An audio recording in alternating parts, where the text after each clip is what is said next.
الحمد للہ رب العالمین والعاقبۃ للمتقین والصلاة والسلام علی رسولہ الکریم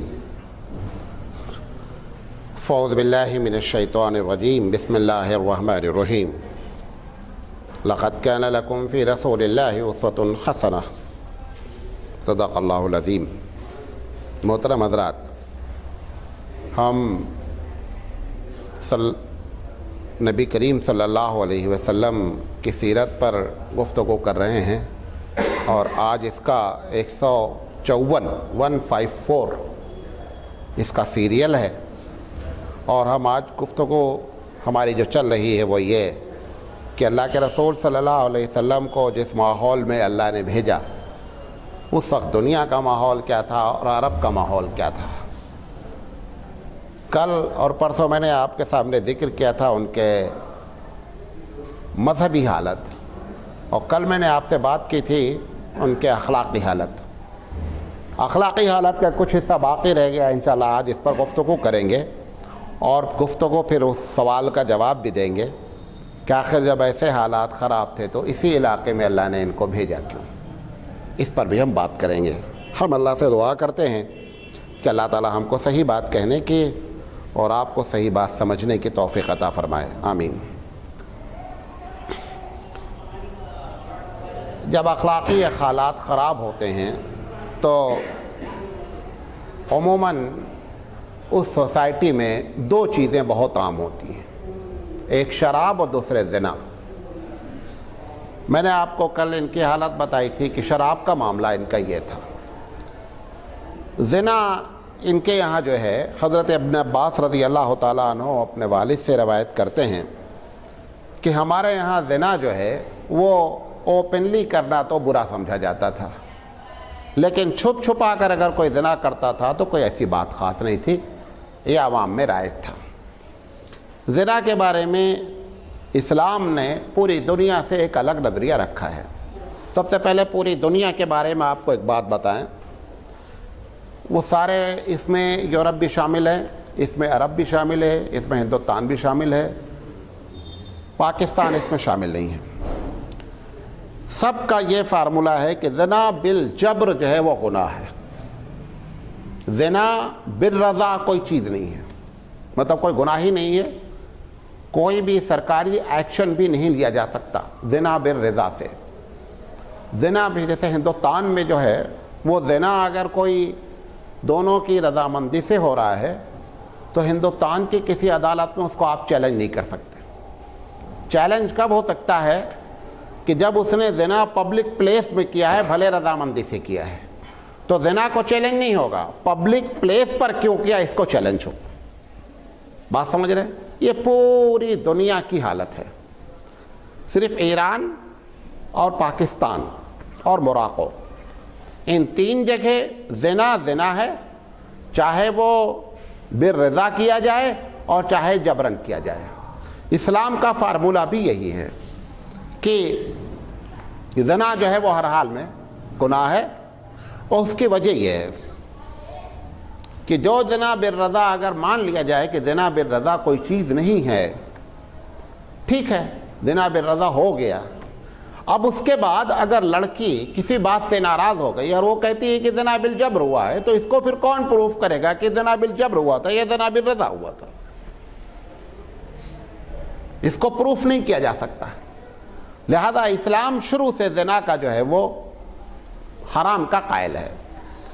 عرب کے معاشرے میں سارے قبائل اس میں ملوث تھے، اور زنا کرنے کے بعد جو زنا بالرضا تھا یا چھپ کر تھا، اس کو بیان کرنے میں بھی جو ہے نا وہ کوئی عیب نہیں سمجھتے تھے۔ آپ کے سامنے جب میں بات کہہ رہا ہوں تو آپ سوچتے ہوں گے عجیب قسم کے لوگ تھے، عجیب قسم کے کوئی لوگ نہیں تھے۔ آج یہی صورتحال پوری کی پوری یورپ کی، بہت ماں باپ کے سامنے بیٹھ کر لڑکی بوائے فرینڈ اور گرل فرینڈ کے بارے میں بات کرتی ہے۔ اگر کوئی یورپ میں اس وقت یہ شرط لگا دے کہ میں ایسی لڑکی، یا لڑکی یہ شرط لگا دے میں ایسے لڑکے سے شادی کروں گی کہ جس کی کوئی گرل فرینڈ اور بوائے فرینڈ نہیں ہو، تو یہ زندگی بھر کنوارا بیٹھا رہے گا۔ وہ جو بوائے فرینڈ اور گرل فرینڈ کے نام پر بے حیائی ہے، صرف لفظ بدل گیا ہے بوائے فرینڈ گرل فرینڈ، ورنہ حقیقت میں یہ سب کچھ زنا ہی ہوتا ہے۔ اس کے 3 اسٹیپس ہوتے ہیں، معلوم نہیں کبھی آپ نے اس کو سنا ہے اس انداز میں کہ نہیں۔ ایک کتاب ہے مولانا سلطان یوسف اصلاحی کی، سلطان اصلاحی کی، یوسف نہیں، سلطان صاحب کی، بہت زبردست کتاب ہے، اور اس میں انہوں نے یہ لکھا ہے، ثابت کیا ہے کہ اسلام اور نظریے جنس، اسلام اور سیکس، اس کو اسلام کس طریقے سے کنٹرول کرتا ہے، کتنا الاؤ کرتا ہے، اور دنیا میں اس کے بارے میں کس قسم سے غلط باتیں پھیلائی گئی ہیں۔ تو اس میں انہوں نے یورپ کے اس جنس سیکس کو 3 حصے میں تقسیم کیا ہے کہ اس میں پہلے سے جو بوائے فرینڈ گرل فرینڈ ہوتا ہے تو اس میں ایک معاہدہ ہوتا ہے کہ یہ ہمارا تمہارا پیار جسم کے کتنے حصے تک ہوگا، اس کا الگ الگ ورڈ ہے، سمجھے نہیں؟ اسلام نے ان سب چیزوں کو منع کیا ہے۔ بوائے فرینڈ گرل فرینڈ نہ بھی ہمارے معاشرے میں بھی ہو رہا ہے، ایک عام، ابھی آپ یونیورسٹی کے کیمپس میں چلے جائیے، کہیں بھی یونیورسٹی کی، آپ دیکھیں گے کہ لڑکے اور لڑکی بیٹھے ہوئے بہت بے تکلف انداز میں باتیں کر رہے ہیں، اور جس میں کوئی رکاوٹ نہیں ہے۔ میں نے تو علی گڑھ مسلم یونیورسٹی کو جا کر وزٹ کیا، بنارس یونیورسٹی کو وزٹ کیا، بے شمار یونیورسٹیز کو وزٹ کیا، جو علی گڑھ کا ماحول ہے وہی بنارس کا بھی ماحول ہے، کوئی فرق نہیں ہے، اس کا نام ہے مسلم یونیورسٹی، لیکن ایسی کوئی چیز نہیں کہ جو اس کی چیزوں کی پابندی لگائی جائے۔ ہمارے یہاں زنا پر کنٹرول کرنے کے لیے اسلام نے شروع سے اس کے اوپر کیا کیا ہے، پابندی شروع کی ہے۔ یہ بھی آپ کو کئی مرتبہ بتا چکا ہوں کہ اسلام کی پالیسی کبھی بھی ڈائریکٹ گناہ کو کنٹرول کرنے کی نہیں ہوتی ہے، گناہ شروع کہاں سے ہوتا ہے وہاں کنٹرول کرتا ہے وہ، اور یہ بڑے ہوشیار آدمی کی پہچان ہوتی ہے۔ آپ دیکھیں پیٹرول پمپ پہ لکھا رہتا ہے نو اسموکنگ، اس کا یہ مطلب نہیں ہے کہ آپ نے اسموک کیا تو پیٹرول پمپ پہ فائر ہو جائے گا، نہیں، ایسا مطلب نہیں ہے، یہ پریکاشن لیا جا رہا ہے، احتیاطی پہلو اختیار کیا جا رہا ہے، وہ احتیاطی پہلو کی آگ لگ نہ جائے۔ ہمارے اسلام میں ہر برائی کے بارے میں یہی ہے کہ برائی سے قرآن مجید کہتا ہے لا تقربوا الزنا، زنا کے قریب نہیں، یہ نہیں کہ بولتا زنا نہیں کرو، یہ نہیں بولتا ہے، بولتا ہے لا تقربوا الزنا، زنا کے قریب نہیں جاؤ۔ مطلب کیا ہے کہ زنا کہاں سے شروع ہوتا ہے، اسلام وہاں سے کیا کرتا ہے، لیکیج کو بند کرتا ہے۔ آپ لوگوں نے معلوم نہیں دیکھا نہیں دیکھا ہے، کسان جب پانی لے جاتا ہے تو نالی سے پانی جاتا ہے، کبھی کبھی کیا ہوتا ہے کہ اپنے کھیت میں پانی لے جانے کے لیے 20 کھیت سے گزرتا ہے، وہ پانی کسی کھیت میں نکلنے لگتا ہے، وہ جہاں پانی نکلتا کسان وہاں پیر دھک کر پانی نہیں بند کرتا ہے، وہاں نہیں دباتا ہے، وہ تلاش کرتا ہے کہ پانی جا کہاں سے رہا ہے۔ اگر وہ وہاں پہ بند کرے جہاں پہ پانی نکل رہا ہے، وہ جتنا چاہے اتنا بند کر لے، پانی نہیں بند ہونا دوسری جگہ نکل جائے گا، لہذا وہ کیا کرتا ہے، نالی سے تلاش کرتا ہوا آتا ہے، وہ جہاں پہ پانی، کیونکہ میں نے سب کیا اس لیے آپ کو بتا رہا ہوں، جب وہ وہاں سے نالی سے تلاش کرتا ہوا آتا ہے تو جہاں سے پانی جاتا رہتا ہے وہاں ایسے سرکل بنتا رہتا ہے، تو وہاں آ کر کے وہ پیر رکھتا ہے، بڑا سے بڑا بھی سوراخ اگر ہوتا ہے تو وہاں پر اس نے ایک کوئی مٹی کا ڈھیلا یا پتھر رکھ دیا، دبا دیا پیر سے، پانی بند ہو گیا۔ اور اگر بات چھوٹے بچے رہتے ہیں ہم لوگوں کے ساتھ جو 4-5 ان کو نہیں معلوم رہتا ہے، وہ وہاں بند کرنے کی فکر کرتے، وہ وہاں بند کرتے، پانی دوسری جگہ تو وہاں بند کرتے، پورا ٹائم ان کا برباد ہوتا، پانی نہیں بند ہوتا ہے۔ تو یہ پالیسی ہے کہ جو لیکیج ہے ہمیشہ کیا ہے وہاں پر آپ دیکھیں درخت کی پتیاں سوکھتی ہیں، کبھی پتیوں پر علاج نہیں کیا جاتا ہے، اس کی جڑ میں تلاش کیا جاتا ہے کہ یہاں پہ کیڑے کیا لگ رہے ہیں جو پتیوں کو متاثر کر رہے ہیں۔ ایسے ہی اسلام کی پالیسی ہے ہر برائی کے بارے میں کہ برائی کہاں سے شروع ہو رہی ہے وہاں سے روکو۔ اللہ کے رسول صلی اللہ علیہ وسلم فرماتے ہیں اتقوا مواضع التہم، اے لوگو تہمت کی جگہوں سے بچو، تہمت سے بچو نہیں کہتا ہے، تہمت کی جگہوں سے بچو۔ اگر ہم کو یہ معلوم ہے کہ یہاں پر بیٹھنے اٹھنے والے پیتے پلاتے ہیں، نہیں میں تو مولانا ہوں مجھے تو لوگ سمجھیں گے، نہیں، آپ کو وہاں جانا ہی نہیں چاہیے، کیونکہ آپ جا کر کے دوسروں کو کیا کریں گے، بدزنی کریں گے۔ بدزنی سے مراد کیا ہے، ہماری وجہ سے دوسرا آدمی میرے بارے میں بدگمان ہوگا، اس کو بیچارے کو گناہ ملے گا، سبب ہم بنیں گے، لہذا سبب بننے کا ہم کو بھی گناہ ملتا ہے۔ یہ بات یاد رکھیں، گناہ کرنا، گناہ سے بچنا یہ تو ہونا ہی ہونا ہے، ہم کو ایسی بھی کوئی حرکت نہیں کرنی چاہیے کہ لوگ گناہ میں ملوث ہو جائیں۔ عورتیں جو میک اپ کر کے بازار جاتی ہیں، شادیوں میں جاتی ہیں، اٹینڈ کرتی ہیں، بے پردگی کرتی ہیں، اس کی وجہ سے جو مرد اٹریکٹ ہوتا ہے، ان کی طرف دیکھتا ہے، مرد کو تو دیکھنے کا گناہ ملتا ہے، لیکن ان کو اٹریکشن کرنے کا گناہ ملتا ہے۔ اگر وہ اس طرح نہیں ہوتی تو ہم ان کو نہیں دیکھتے، لہذا ان کو اس کا گناہ ملتا ہے سبب بننے کا، اور ہم کو گناہ کرنے کا گناہ ملتا ہے۔ تو ان لوگوں کے یہاں بھی معاملہ جو تھا وہ میاں بیوی کی باتیں بیٹھ کر کے بیان کی جاتی تھی اور فخر کے ساتھ بیان کرتے تھے۔ اللہ کے رسول صلی اللہ علیہ وسلم نے ان سب پر روک لگائی، اور روک ہی نہیں لگائی کہ صرف ایک ہوتا ہے قانون ہندوستان سے بہتر قانون پوری دنیا کا کسی کا نہیں ہے۔ اگر آپ قانون پڑھیں، پورا اس اردو میں بھی چھپا ہوا ہے، میرے پاس کتاب رکھی ہوئی ہے، آپ پوری اس کی دفعات پڑھیں، بہترین قانون ہے۔ پرابلم کیا ہے؟ اپلائی نہیں ہوتا ہے۔ اگر ہندوستان کا جو قانون ہے پبلک اس پر عمل شروع کر دے اور حکومت اس پر عمل کرا دے، بہترین قانون ہے، عوام کو سکون کے ساتھ زندگی گزارنے والا۔ اللہ کے رسول صلی اللہ علیہ وسلم نے نظریاتی بات نہیں کہ ایسا ہونا چاہیے، ایسا کر کے دکھلایا۔ وہ لوگ جو بڑے رسیا تھے شراب کے، وہ لوگ جو زنا کو بہت پسند کرتے تھے، اور جب اس زنا نے اللہ کے رسول صلی اللہ علیہ وسلم نے اللہ کے حکم سے حرام کر دیا تو کسی غیر محرم عورت کو دیکھنا تک بھی گوارا نہیں کرتے تھے۔ زنا تو بات کی بات ہے۔ یہ ہے تربیت رسول اکرم صلی اللہ علیہ وسلم کی۔ ان کے یہاں جو شادی بھی ہوتی تھی، بخاری کی روایت ہے غالباً کہ شادی کے مختلف انداز تھے، شادی بھی زنا کی طرح ہوتی تھی۔ 4 طریقے سے شادی ہوتی تھی۔ کئی مرتبہ نکاح کی محفل میں گفتگو میں نے کیا کہ ان کے زمانے میں 4 طریقے، آج وہ آپ کو بتا دیتا ہوں چاروں طریقہ کیا ہے، کیونکہ اتنا ٹائم کہیں نہیں رہتا کہ ہم وہ تینوں کو ایکسپلین کریں، وہ تینوں آج پلس وہ چوتھا بھی بتا دیتے ہیں۔ ان کے یہاں شادی کا ایک سسٹم یہ تھا کہ گھر پہ جھنڈا لگا دیا جاتا تھا۔ کیا ہے؟ جھنڈا لگا دیتے تھے۔ جھنڈا اس بات کی علامت ہوتی تھی کہ یہاں پر شادی کی لڑکی موجود ہے، تو لوگ اس سے کانٹیکٹ کرتے تھے۔ کیسے کانٹیکٹ کرتے تھے؟ فزیکلی 10 آدمی تک کو کانٹیکٹ کرنے کی اجازت تھی۔ 10 آدمی اس کے ساتھ کیا کرتے تھے؟ صحبت کرتے تھے۔ اس کے بعد جب بچہ پیدا ہوتا تھا تو جس کو دل چاہتی تھی بلا کر کے بولتی تھی کہ تم اس کے باپ ہو، لہذا وہ اس کا باپ، اس کو سرکاری طور پر قانونی طور پر ماننا پڑتا تھا اپنے آپ کو۔ اب اس میں پرابلم کیا ہوتی تھی؟ جب اس کو لڑکا پیدا ہوا تو 10 کے 10 چاہ رہے ہیں کہ مجھے وہ ڈکلیئر کرے میں باپ ہوں، اور جب لڑکی پیدا ہو رہی ہے تو 10 چاہ رہے ہیں کہ میرا نام نہیں لینے کا، کیونکہ وہ لڑکی سے گھبراتے تھے، لہذا کوئی بھی نہیں چاہ رہا ہے کہ لڑکی کا نام لیا جائے۔ یہ ان کے پاس ایک طریقہ تھا۔ دوسرا طریقہ ان کے پاس یہ تھا، یہ روایت بخاری کے نہیں ہے، دوسرا طریقہ ان کے پاس یہ تھا کہ کشتی کرائی جاتی تھی۔ کشتی میں جو جیت جاتا تھا وہ شوہر مانا جاتا تھا۔ کیوں؟ کیونکہ قبیلے کی زندگی ہے، بہادر آدمی چاہیے گھر میں، تاکہ باہر سے آنے والے حملوں کا کیا کر سکے؟ مقابلہ کر سکے۔ یہ سسٹم ہندوستان میں بھی راج ہے۔ رام کا جو نکاح سیتا سے ہوا ہے، آپ کو یہ بات معلوم ہے کہ سیتا کے ماں باپ کا پتہ نہیں ہے، سیتا تو زمین سے نکلی ہے، پیدا ہوئی ہیں۔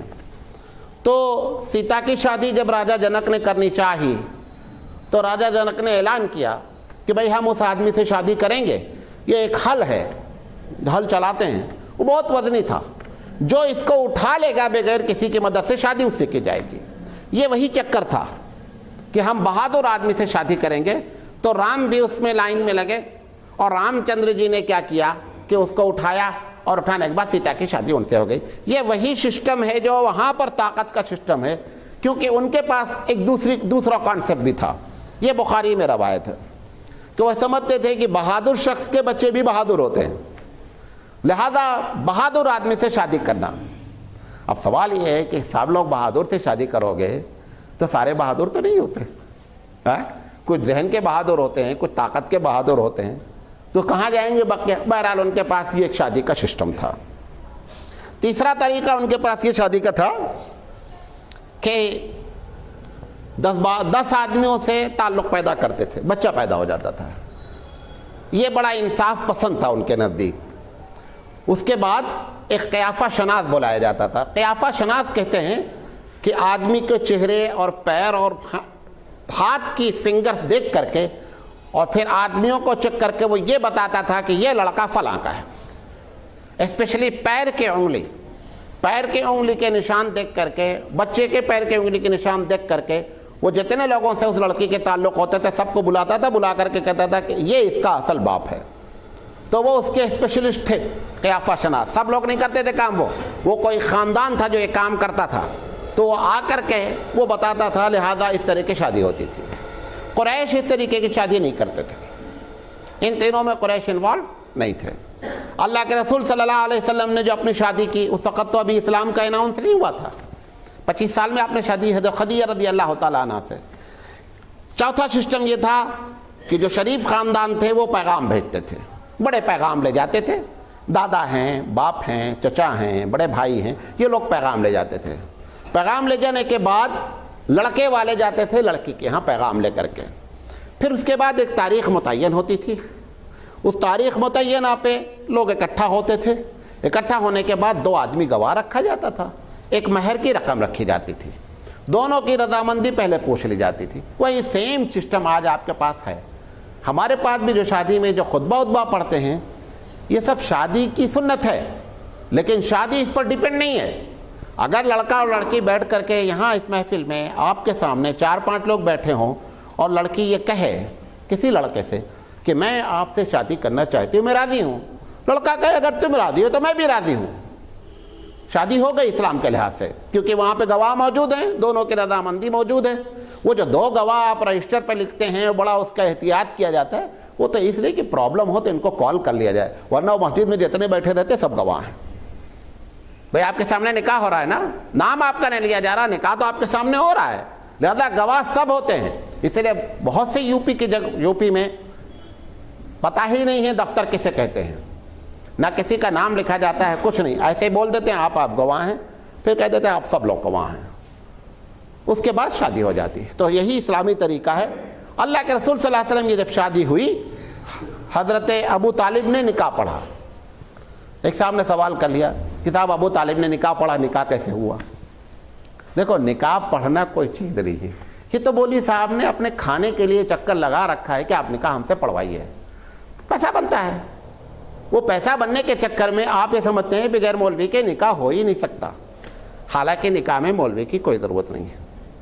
آپ قرآن مجید کھول کر وہ تینوں آیتیں پڑھ لیں، سنت ادا ہو جائے گی. وہ نہیں بھی پڑھیں گے، وہ دونوں بیٹھ کر کے کر لیں. لیکن ہم نے اپنے چکر میں یہ سسٹم لگا رکھا ہے کہ آپ یہ سمجھیں بغیر مولوی کے نکاح نہیں ہوتا. کیونکہ جس چیز کا تعلق پیٹ سے جڑے گا اس میں بہت اسٹرانگ پنا مولوی اختیار کرتا ہے. یہ سارے چکر کس کے ہیں؟ پیٹ کے ہیں. تو انہوں نے ابو طالب نے جو نکاح پڑھا، اب سوال یہ ہے وہ اس وقت مسلمان نہیں تھے، بعد میں بھی مسلمان نہیں ہوئے، بخاری کی روایت. اب انہوں نے نکاح پڑھا. کیسے نکاح؟ کیا نکاح پڑھنے کا مطلب کیا ہے؟ کوئی انجیکشن آتا ہے؟ کچھ نہیں. بھائی ان کے سامنے دونوں نے، خدیجہ سے پوچھا گیا، انہوں نے کہا میں راضی ہوں. اللہ کے رسول سے پوچھا گیا، انہوں نے میں راضی ہوں. 2 گواہ موجود تھے، ان کے سامنے نکاح ہو گیا. پڑھا کیسے نے؟ کسی نے نہیں پڑھا نکاح. نکاح تو ان دونوں نے پڑھا آپس میں. اصل تو نکاح ان دونوں نے کیا، جس نے شادی کی پڑھا کیسے نے؟ کچھ نہیں. انہوں نے خطبہ پڑھ دیا. کیا عربوں کا جو دستور تھا اللہ کی تعریف کر دی اور انہوں نے خطبہ پڑھ دیا. تو وہ کوئی اس کی بحث نہیں ہوتی ہے، یہ سمجھ لیں. لیکن اس کا مطلب یہ نہیں ہے کہ آپ مولوی کو ایک دم چھوڑ ہی دیں. کیونکہ اگر مولوی ہماری تقریر سنے گا تو بہت ناراض ہوگا کہ یہ تو ہمارے گھر کا آدمی ہے اور ہمارے خلاف بولتا رہتا ہے. وہ مولوی کو اس لیے بلائیں کہ سنت طریقے سے آپ کا نکاح پڑھ دیں. بات سمجھے میری؟ تو نکاح کے ان کے یہاں یہ چوتھا طریقہ تھا. اللہ کے رسول نے کیا کیا، جب نبوت اناؤنس کی، آپ نے اس طریقے کو اپروول دے دیا. یہ جو بات میں کہنے جا رہا ہوں، معلوم نہیں آپ یار چلا کیا ہے، گرمی ایسے تو لوگ. یہ جو بات میں کہنے جا رہا ہوں اس کو تھوڑا سا سنجیدگی سے سنیے گا ورنہ یہ اوپر سے جائے گی. عرب کی بعض تہذیب اسلامک تہذیب میں کنورٹ کر دی گئی. عرب کا جو کلچر تھا، ان کی جو سبھیتا تھی، ان کی جو تہذیب تھی، ان کا جو طریقہ تھا، اس میں ان کا جو رسم و رواج تھا، بعض رسم و رواج کو اللہ کے رسول نے ویسے ہی اسلام میں ٹرانسفر کر دیا. جب ٹرانسفر کر دیا تو اپنی سیل مار دی اس کے اوپر. اب وہ ان کا عربوں کا رسم نہیں رہ گیا، وہ کس کا رسم ہو گیا؟ اسلامی رسم۔ ایسی بہت سی چیزیں ہیں جو عربوں کی تھیں اور اللہ کے رسول نے کیا کر لیا؟ اس کو اپروول مان لیا۔ بعض کو حکم کے طور پہ کہا، اب دوسری بات کہہ رہا ہوں، بعض کو حکم کہہ دیا، بعض کو اختیار کر لیا، خاموشی اختیار کی۔ جیسے داڑھی بھی عرب کا کلچر ہے، داڑھی بھی عرب کا کلچر ہے، اس کلچر کو حضور نے ٹرانسفر کیا اور حکم کر دیا کہ داڑھی رکھو، لہذا آرڈر ہو گیا، واجب ہو گئی۔ پگڑی بھی عرب کلچر ہے، پگڑی کا حکم نہیں دیا کہ رکھو، باندھو، لہذا پگڑی اگر کوئی باندھے گا تو سنت رسول ادا ہوگی، واجب نہیں ہے۔ لیکن داڑھی کو آپ نے آرڈیننس جاری کیا کہ اوفوا اللحیہ، کہ لوگوں داڑھی بڑھاؤ، داڑھی رکھو۔ تو یہ بعض لوگ جو بہت زیادہ پڑھ لکھ لیتے ہیں نا، وہ سوالات کرتے ہیں یہ عرب تہذیب ہے تو ایسے ہی حضور نے داڑھی رکھ لی۔ یہ کنفیوز نہیں ہو، عرب تہذیب ہے، ایکسیپٹڈ، میں مانتا ہوں، لیکن عرب تہذیب کو رسول اکرم نے کیا کر دیا ہے؟ اسلامی تہذیب کی سیل مار دی، لہذا وہ اسلامی تہذیب ہو گئی۔ اگر حکم کر دیا تو لازم ہو گیا، حکم نہیں کیا سنت رہ جائے گی، واجب کے درجے میں نہیں آ پائے گی۔ بات سمجھے میری؟ تو ان کے پاس یہ جو چوتھا طریقہ تھا نکاح کا، اس نکاح کو اللہ کے رسول نے عرب کلچر سے اٹھا کر کے اسلام کی سیل لگا دی۔ اس دن سے اسی طریقے سے نکاح ہونے لگا۔ ایک چیز نکاح میں اس وقت سے بھی تھا، دوسرا بھی سسٹم، نکاح کو ہمیشہ پھیلانا چاہیے، چھپ سے بیٹھ کر نکاح کرنا ایک دم غلط ہے۔ امام مالک علیہ رحمہ کے نزدیک تو نکاح ہی نہیں ہوتا۔ حضور اکرم صلی اللہ علیہ وسلم نے کہا وفش النکاح، جیسے آپ نے فرمایا کہ لوگوں سلام کو عام کرو، ایسے آپ نے فرمایا نکاح کو عام کرو، کہ نکاح لوگوں کو بتاؤ۔ حضرت سعید بن مسیب رضی اللہ تعالیٰ عنہ کے ایک شاگرد تھے، بڑے نیک آدمی تھے، تو ان کی جو لڑکی تھی بڑی متقی پرہیزگار۔ یہ سعید بن مسیب رضی اللہ تعالیٰ عنہ حضرت ابو ہریرہ کے نواسے ہیں۔ تو سعید بن مسیب رضی اللہ تعالیٰ عنہ کی بیٹی کا پیغام بادشاہ نے اپنے بیٹے سے بھیجا۔ سعید بن مسیب نے کہا کہ ہم کو جو صفت مطلوب ہے تمہارے بیٹے میں وہ نہیں ہے۔ کہا میں امیر المومنین کا ہوں۔ کہا تم امیر المومنین ہو، تمہارے پاس دولت ہے، محل ہے، میری بیٹی کو یہ نہیں چاہیے۔ بادشاہ کے شہزادے کے لڑکے کو نکاح کو انہوں نے ٹھکرایا۔ پھر کچھ دن کے بعد ایک شاگرد تھا ان کا، تو 2-4 دن درس میں نہیں آیا، تو انہوں نے ان کے ساتھیوں سے پوچھا کہ کہاں ہے؟ لوگوں نے کہا کہ حضرت شاید ان کے اہلیہ کا انتقال ہو گیا ہے، اس لیے وہ تھوڑا ڈسٹرب ہیں۔ تو 2-4 دن کے بعد آئے تو ان کو معلوم ہو چکا تھا سعید بن مسیب کو کہ ان کے اہلیہ کا انتقال ہوا ہے، تو انہوں نے تعزیت کی، دعا کی کہ اللہ مغفرت فرمائے۔ پھر جب سب لوگ جانے لگے تو انہوں نے کہا آپ بیٹھیے گا ذرا سے، آپ سے بات کرنی ہے۔ سب لوگ چلے گئے تو انہوں نے کہا کہ دوسری شادی کا ارادہ ہے؟ بیوی مر گئی۔ کہا کہ ہم غریب کو وہی ملے، بڑی مشکل سے ملی تھی، یہ کون دے گا ہم کو؟ تو حضرت سعید بن مسیب رضی اللہ عنہ کہا کہ اگر انتظام ہو جائے تو کر لیں گے۔ انہوں نے کہا ضروری یقینی بات ہے، کر لیں گے۔ انہوں نے کہا کہ میری صاحبزادی سے آپ نکاح کر لیں۔ انہوں نے اپنی صاحبزادی سے نکاح کر دیا، بیٹی سے پوچھ کر کے آئے۔ بیٹی نے پہلے کہہ دیا تھا ابا جان آپ، بیٹی اگر 10 سال پہلے بھی کہہ دے کہ ابا آپ جہاں ہماری شادی کر دیں گے تو کر دیں گے، آپ کو اپروول مل گیا، آپ جب چاہیں شادی کر دیں۔ اور جو بعد میں پوچھنے جاتے ہیں نا، کیونکہ ہم پوچھے نہیں رہتے ہیں، اگر کسی وقت بھی بیٹی کہہ دے کہ ابا آپ ہماری طرف سے فل اتھرائز ہیں، جہاں بھی آپ کو اچھا لگے میری شادی کر دیں، ہم کو اب پوری اتھارٹی ہو گئی، ضروری نہیں نکاح کے ٹائم پر ہم جا کر بیٹی سے پوچھیں، اس نے کہہ دیا ہے ہم کو منظور ہے، ختم، ہم جا کر۔ انہوں نے بیٹی نے کہہ رکھا تھا، انہوں نے اس کا نکاح پڑھ دیا، وہیں بیٹی کو جا کر بتا دیا بیٹا تیرا نکاح فلاں سے پڑھ دیا ہے۔ یہ بیچارے شام میں چلے گئے۔ سعید بن مسیب بہت کم نکلتے تھے گھر سے، یہ اپنی بیٹی کو خود لے کر کے رخصت کرنے گئے داماد کے یہاں۔ دروازہ کھٹکھٹایا تو دیکھا کہ حضرت کھڑے ہیں۔ کہا تمہاری بیوی ہے یہ، اس سے تمہاری شادی ہوئی ہے۔ اب یہ پریشان، کیونکہ یہ تو مسلکن جو ہے یہ مالکی تھے، تو انہوں نے کہا حضرت نکاح تو کسی کو پتہ ہی نہیں چلا، صرف وہیں رہا۔ تو انہوں نے فوراً چھت پر کھڑے ہو کر کے کہا بھائی ارے بھائی سن لو سب لوگ، بھائی ہمارا نکاح ہو گیا، یہ ہماری بیوی آئی ہے۔ کیوں؟ تاکہ یہ لوگ غلط فہمی میں مبتلا نہیں ہوں۔ لوگ جو ہے وہ اپنے ارے یار کون ہے، دوست کی بیوی ہے، فلاں ہے، اس قسم کی افواہیں گرم نہیں کریں. اس لیے اللہ کے رسول نے فرمایا کہ نکاح کو عام کرو، لوگ جانیں کہ نکاح ہوا ہے. یہ جو بارات وارات کا سسٹم ہے اس کی بھی بنیادی وجہ یہ ہے کہ زیادہ سے زیادہ لوگوں میں یہ بات پہنچے. تو یہ اس وقت بھی تھا اور یہ آج بھی اسلامی طریقہ ہے کہ نکاح کو عام کیا جائے. مسجد میں رکھنے کی بھی ایک وجہ ہوتی ہے تاکہ تمام محلے والوں کو معلوم ہو جائے کہ فلاں لڑکے سے فلاں کا نکاح ہوا ہے. بہرحال ان لوگوں کے یہاں یہ نکاح اس طریقے سے ہوتا تھا. اللہ کے رسول صلی اللہ علیہ وسلم نے چوتھے طریقوں کو اپروول دیا. اس کے علاوہ ان کے یہاں جو زنا کا ایک عام رواج یہ تھا کہ جو لونڈی ہوتی تھی گھر میں اس کے ذریعے یہ پیشہ کرواتے تھے. عبداللہ بن ابی بن سلول بہت بڑا آدمی تھا، اس کے پاس 2 لونڈیاں تھیں. یہ ان کو زبردستی پیشہ کرواتا تھا اور پھر ان کے اوپر ایک پیسہ رکھتا تھا کہ اتنی رقم ڈیلی آپ ہم کو پے کریں گے. یہ بھی ایک ان کے نزدیک کیا تھا کہ اس کی کمائی کو کھاتے تھے اور کھانے میں کسی قسم کا آر بھی محسوس نہیں کرتے تھے. قرآن مجید نے سورہ نور میں اس کے بارے میں کہا وَلَا تُكْرِهُوا فَتَيَاتِكُمْ عَلَى الْبِغَاءِ کہ لوگوں اپنی لونڈیوں کو زنا پر جو ہے وہ کام پر نہیں لگاؤ، یہ جو ہے وہ بری چیز ہے. بہرحال اللہ کے رسول صلی اللہ علیہ وسلم نے اس پر بھی محنت کی اور اس کے بعد نتیجہ نکلا کہ پورے عرب کو زنا سے پاک کر دیا. آپ کو میں نے ایک واقعہ بتایا تھا کہ جب حضرت عمر رضی اللہ تعالیٰ عنہ نے ایران پر فوج کشی کی تو صرف جو کمانڈر تھے سعد بن ابی وقاص رضی اللہ تعالیٰ عنہ نے ایک آیت پڑھی تھی کہ اے مومن، اے ایمان والو، اپنے نگاہوں کو نیچے رکھو. اور پوری فوج گزر گئی تھی، سائڈ میں عورتیں کھڑی تھیں، کوئی دیکھنے والا نہیں تھا.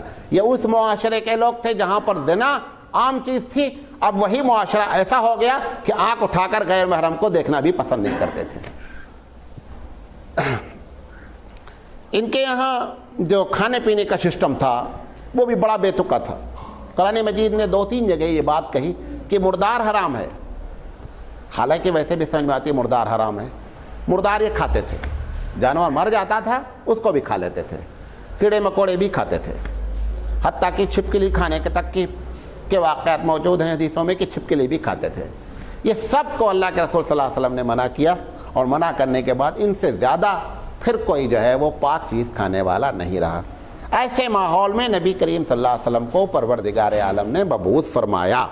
27 منٹ ہو گئے ہیں. اب آپ کو 12-13 منٹ میں یہ بیان کرنا چاہتا ہوں کہ اتنا جب خراب ماحول تھا تو اللہ تعالیٰ دوسری جگہ نبی کو بھیجتا، اس جگہ کا سلیکشن کیوں کیا گیا؟ یہ بات سن لیں تاکہ بات مکمل ہو جائے. سب سے پہلی وجہ یہ تو اللہ تعالیٰ کی پلاننگ میں یقینی بات تھی، ہمارا عقیدہ بھی ہے اور اللہ کی یہ صفت بھی ہے کہ قیامت تک کیا ہونے والا ہے سب اللہ کو ایسے معلوم ہے جیسے ہم کو کل کے گزرے ہوئے بات کی معلوم ہے. اللہ کو نبی کریم صلی اللہ علیہ وسلم کی حیات معلوم تھی کہ 63 سال ہی ان کو رہنا ہے دنیا میں. 63 سال میں 40 سال میں نبوت کا اعلان ہوا ہے، 13 سال آپ نے مکے میں گزارا. اب بچا کتنا ہے؟ 10 سال ہے. سب سے پہلی چیز یہ تھی کہ اس مختصر وقت میں ایسے علاقے کا سلیکشن کیا جائے جس علاقے میں 10 سال میں یہ پودا لگ کر کے تناور درخت ہو جائے اور سایہ دینے لگے. یہ اس علاقے کو اللہ نے کیسے حفاظت کی، کیسے محفوظ کیا، وہ بتا رہا ہوں آپ کو. سب سے پہلی چیز جو رکاوٹ آتی ہے دعوت کے کام میں وہ وقت کا بادشاہ ہوتا ہے. سب سے پہلی پرابلم وہ کھڑی کرتا ہے جو حکومت ہوتی ہے. یہ وہ علاقہ ہے جس میں کسی کی حکومت پچھلے 700-800 سال سے نہیں تھی. حضرت ابراہیم علیہ السلام کو ستایا کس نے؟ بادشاہ نے. موسیٰ کو ستایا کس نے؟ بادشاہ نے. عیسیٰ علیہ السلام کو ستایا کس سے؟ بادشاہ نے. جتنے یحییٰ کو ستایا کس نے؟ بادشاہ نے. جتنے نبی ہیں ہر نبی کو کسی بادشاہ، بہت کم بادشاہ ہیں جس نے نبی کو مان لیا ہو، ورنہ نبی کو سب نے ستایا ہے، کوئی نہیں، کسی نے چھوڑا. بلکہ اگر آپ اسلامی تاریخ اٹھا کر کے پڑھیں گے ہمارے جتنے بڑے اکابر ہیں ہمیشہ حکومت سے ستائے ہی گئے ہیں. بہت کم حکومتیں ایسی ہیں جنہوں نے ہمارے اکابرین کو اپریشیٹ کیا ہو، ان کو سراہا ہو اور ان کا جو ہے وہ خیر مقدم کیا ہو. وہ چاہے امام ابو حنیفہ رحمۃ اللہ علیہ ہوں اور چاہے احمد بن حنبل ہوں اور چاہے امام مالک ہوں، سب کو بے حساب سزا دی گئی ہے. وجہ صرف کیا ہے؟ وجہ کیا ہوتی ہے؟ وجہ ایک ہوتی ہے، جو وہ حق بولتے ہیں وہ کرسی کو ہلاتا ہے. وہ کیا کرتا؟ کرسی کو ہلاتا، اور اس کی ساری تدبیر یہ ہوتی کہ ہماری کرسی نہیں ہلے، چاہے 2-4 کروڑ لوگوں کی جان چلی جائے، ہماری کرسی نہیں ہلنا چاہیے، ہمیشہ یہ رہا ہے۔ لہذا اللہ تعالیٰ نے ایک ایسے علاقے کا، پوری دنیا میں کوئی ایسا علاقہ نہیں تھا جو کسی کے انڈر میں نہ رہے، سب کسی نہ کسی کے انڈر میں تھے۔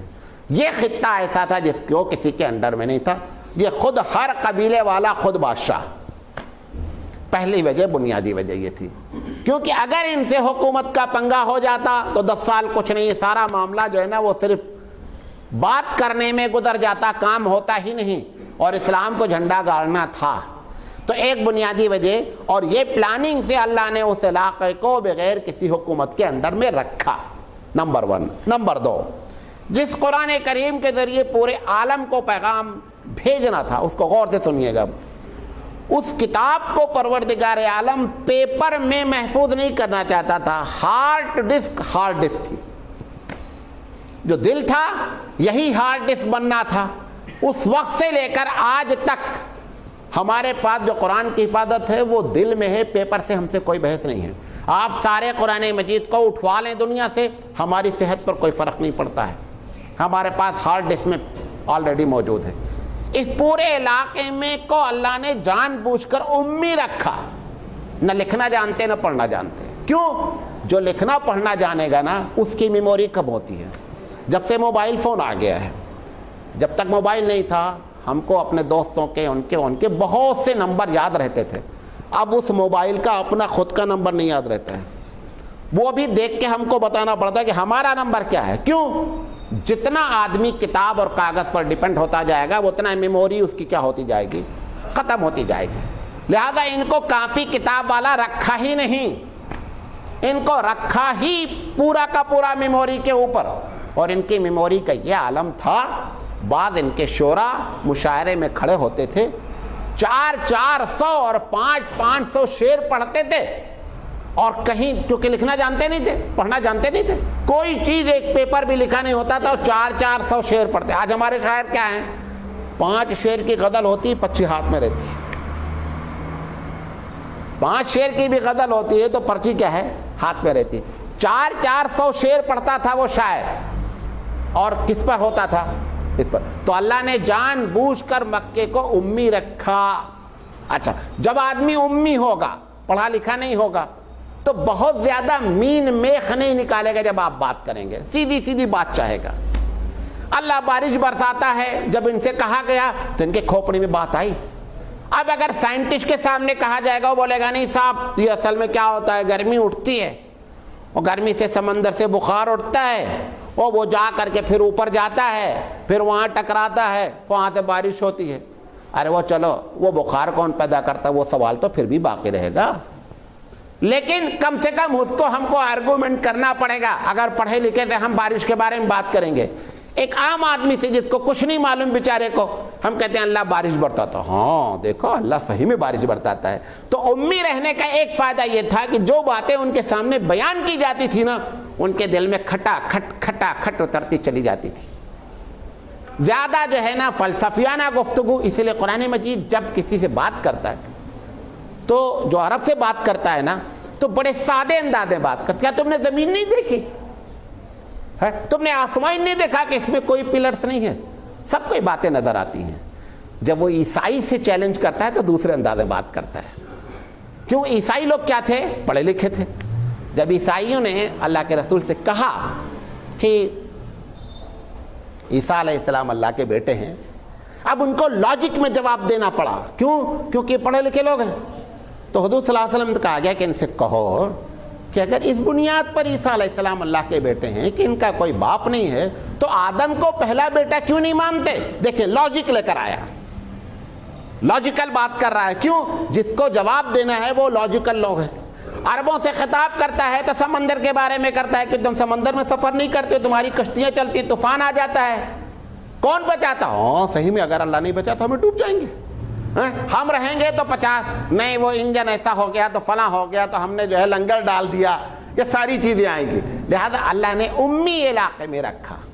تو ایک معاملہ حفظ کا تھا، قرآن کریم کی حفاظت، کیونکہ رہتی دنیا تک قرآن کریم کو رہنا ہے، کیوں رکھا ہے معلوم آپ کو؟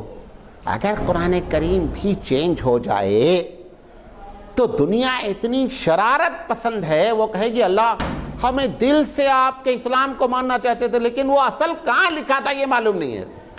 وہ ایکسکیوز ہم پیش کریں گے، وہ عذر پیش کریں گے اللہ کے دربار میں.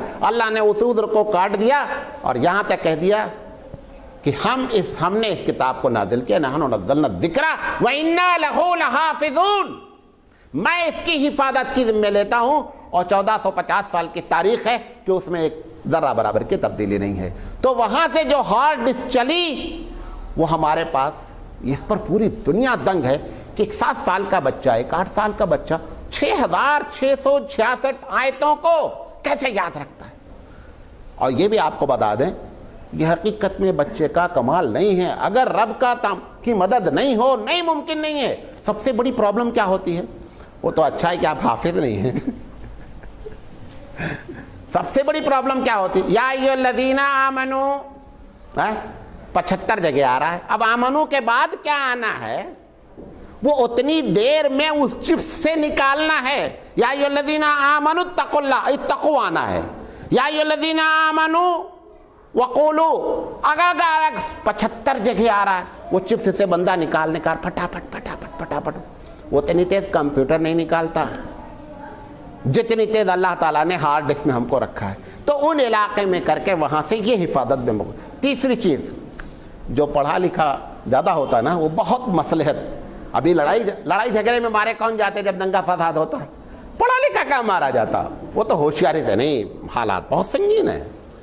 FIR ہو سکتا ہے، ہم اندر جا سکتے ہیں، 302 کا کیس چل سکتا ہے. وہ ساری چیزیں چھوڑتا ہے. مارا کون جاتا ہے بیچارہ؟ کودتا کون میدان میں؟ وہ کودتا جو پڑھا لکھا نہیں ہے. اب ان کو میدان میں کودوانا تھا. 2 سپر طاقتیں ہیں. اب اگر یہ ایسے مین میک کرتے تو یہ تو دونوں سپر طاقت سے ٹکرا ہی نہیں سکتے تھے. اور دونوں سپر طاقت کو ٹکرانا تھا بھائی روم ایک طرف، دوسری طرف ایران. دونوں سپر پاور ہیں اس وقت کے. اب اگر یہ ایسے مصلحت والے ہوتے، ہماری طرح بزدل ہوتے تو یہ دروازہ بند کر کے ہی پروگرام کرتے تھے، کچھ نہیں ہونا تھا. تو اللہ نے جب ان کے علم کو لیا تو حفظ بڑھایا، جب علم کو لیا بہادری بڑھائی. بہادری کی وجہ سے اللہ کے رسول تھے، انہوں نے کہا کہ اگر آپ حکم دیں رسول اکرم صلی اللہ علیہ وسلم، ہم سمندر میں کود جائیں گے. سپر پاور سے چھوٹی سی طاقت ٹکرا جانا کچھ معمولی بات تو نہیں ہے. جن کے پاس 2-2.5 لاکھ فوج، 3 لاکھ فوج، 3 لاکھ ایک مرتبہ فوج اکٹھا ہو گئی. گھر کے موقع پہ 1.25 لاکھ موجود تھی. خالد بن ولید 3000 آدمی کے ساتھ ہیں اور حالات جو ہے بدل دیا انہوں نے. کیوں؟ یہ تنخواہ سے نہیں لڑتے تھے، ان کے تنخواہ سے لڑتے تھے. تنخواہ لیٹ ملی نہیں جائیں گے. یہاں کیا ہے؟ اللہ کے رسول دعا کر دیں کہ شہادت نصیب ہو جائے. آپ اندازہ کریں کہ دونوں میں زمین آسمان کا فرق ہے. ایک پیسے کے لیے لڑ رہا ہے، ایک جان دینے کے لیے لڑ رہا ہے. خالد بن ولید پہنچتے ہیں، کچھ بات ہوتی ہے سامنے کافر کے، ایسے کچھ باتیں انہوں نے اسلام کے بارے میں، تو انہوں نے اللہ کا تعارف کرایا. انہوں نے کہا تم کو اپنے اللہ کے بارے میں بہت یقین ہے؟ کہا بہت یقین. کہا دیکھو موت ہم کو اتنی پیاری ہے جتنا تم کو شراب پیاری ہے. ڈائلاگ، موت ہم کو اتنی پیاری ہے جتنا تم کو شراب پیاری ہے. اور یاد رکھنا موت اپنے وقت سے پہلے نہیں آتی ہے. اس نے زہر کا پیالہ دیا، کہا اگر ایسے اپنے اللہ پہ یقین ہے تو پی لو.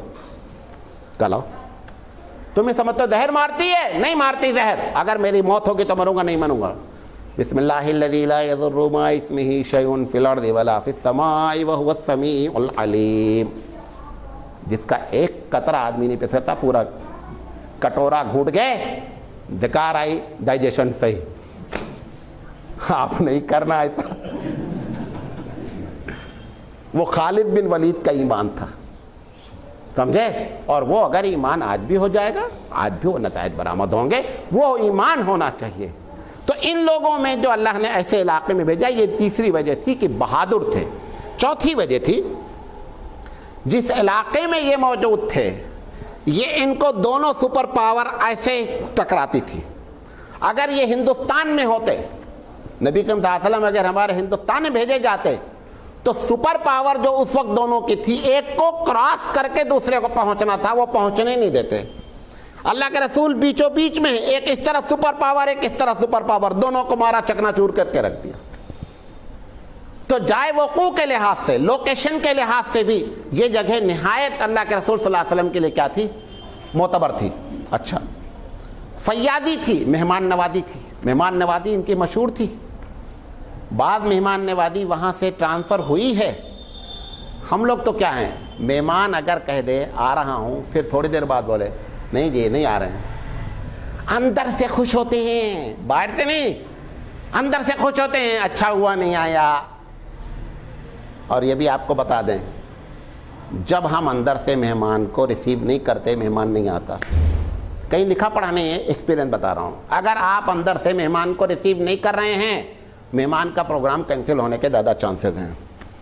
اللہ مہمان بھیجتا ہے، یہ بہت بڑی دولت ہوتی ہے۔ یہ مہمان اتنا، حضرت ابراہیم کی اولاد ہیں، ابراہیم علیہ السلام کے بارے میں بہت مشہور ہے کہ کھانا لے کر کے دروازے پر بیٹھ جاتے تھے، دعا کرتے تھے اللہ کوئی آ جانا ساتھ میں کھا لینا۔ ہمیں دعا کرتے ہیں جب تک کھاتے رہنا، کوئی نہیں آنا ہے۔ ہمارے ان کے مزاج میں اتنا فرق ہے۔